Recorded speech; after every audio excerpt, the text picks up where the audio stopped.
Right now, it's dawn in Baltimore, Maryland, where last night the governor declared a state of emergency.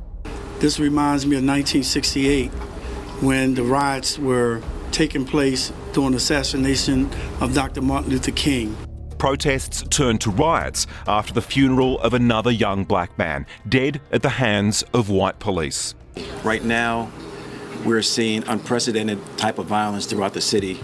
15 police officers were injured with flying debris as a week of curfews come into effect and senior schools will stay closed. Right now we have 7 officers that have serious injuries, including broken bones, and 1 officer who is unconscious. A city whose fictitious crime and disadvantage was made notorious by the HBO series The Wire, now faced with a reality far worse. Baltimore is a city that's about 60% African American. It's an incredibly unequal, divided city. The biggest problem that is creating this situation is a highly militarized police force, which really has a very us versus them attitude towards city residents. That, combined with the deep, persistent forms of poverty, unemployment, underfunding of public schools, and things like that, is what creates this situation as a whole. They are flashpoint factors that have been highlighted time and time again in a list of deaths of young black American men. In 2012, 17-year-old Trayvon Martin was fatally shot by George Zimmerman. Although not a police officer, the case sparked outrage in Stanford, Florida and across the US. In 2014, Eric Garner died in New York City after a police officer put him in a chokehold for 15 seconds. Again in 2014, 18-year-old Michael Brown was fatally shot by a police officer, Darren Wilson, in Ferguson, Missouri, sparking weeks of rioting and protests.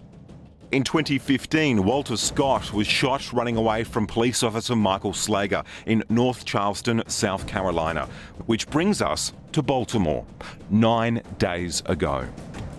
Look, bro, look at his leg. Look at his leg. That boy leg look broke. Oh my God. His leg broke and y'all dragging him like that. 25-year-old Freddie Gray was chased and arrested by police who found a switchblade in his pocket.